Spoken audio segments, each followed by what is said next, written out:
This video is about adjusting the stab tilt and the stab elevation, as well as the wash-in on an indoor duration stick airplane.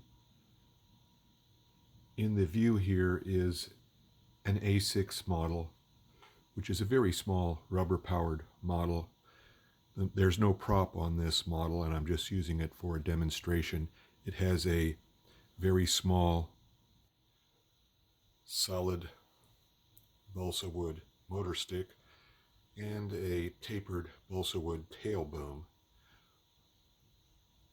This is one of about 6 A6 models I built. This one's probably close to 10 years old.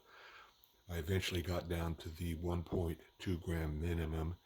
It's a fun class, but I'm just using this to demonstrate some concepts. Other planes that have solid motor sticks include limited penny plane, P-18, and the Science Olympiad Right Stuff and flight event airplanes. So you do need a little bit of stab tilt.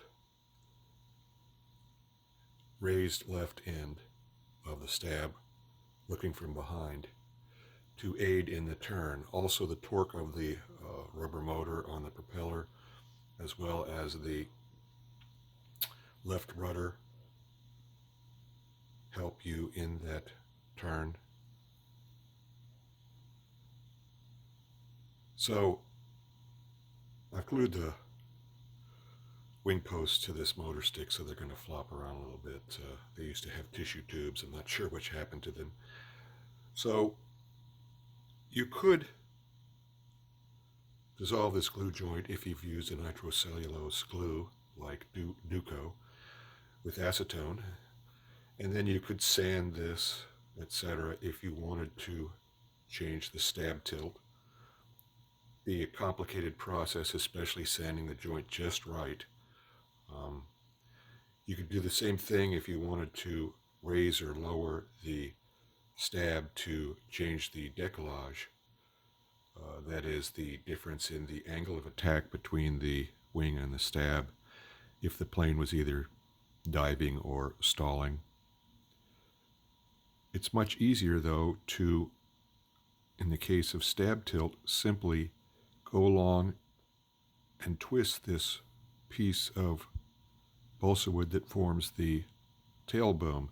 And you can do this by twisting with your fingers about an inch apart. I'm taking on a little bit of the stab tilt. It's the bend but not break technique.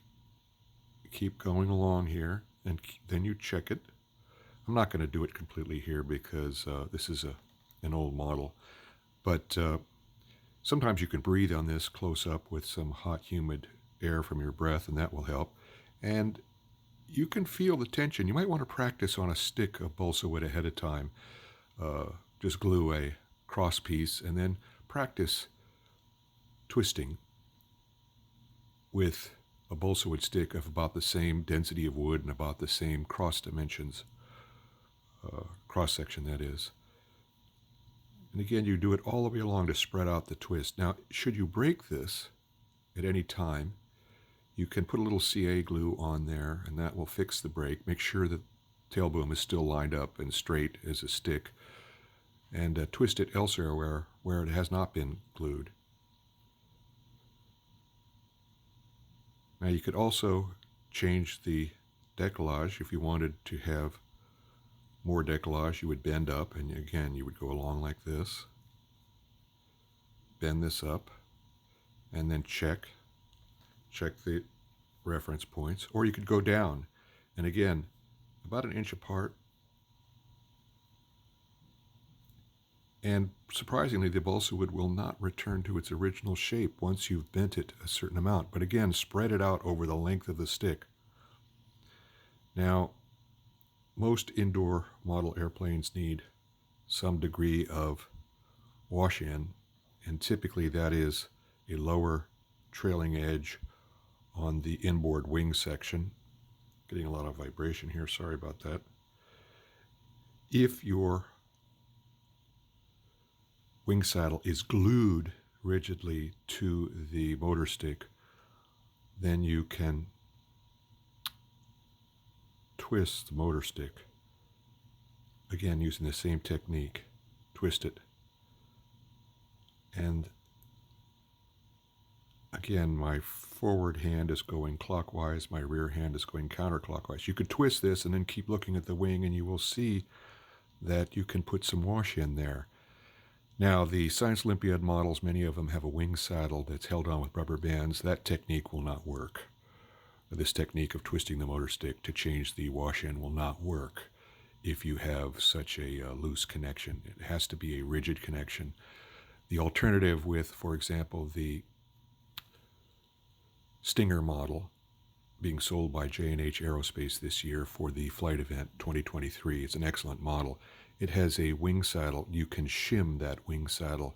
If you want to change the incidence, you would shim on the top of the motor stick in the front of the wing saddle.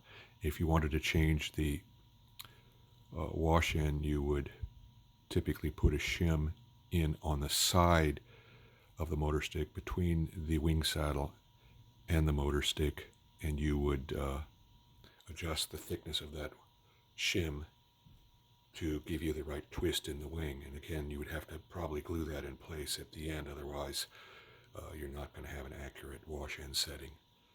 So that's all I have on this video.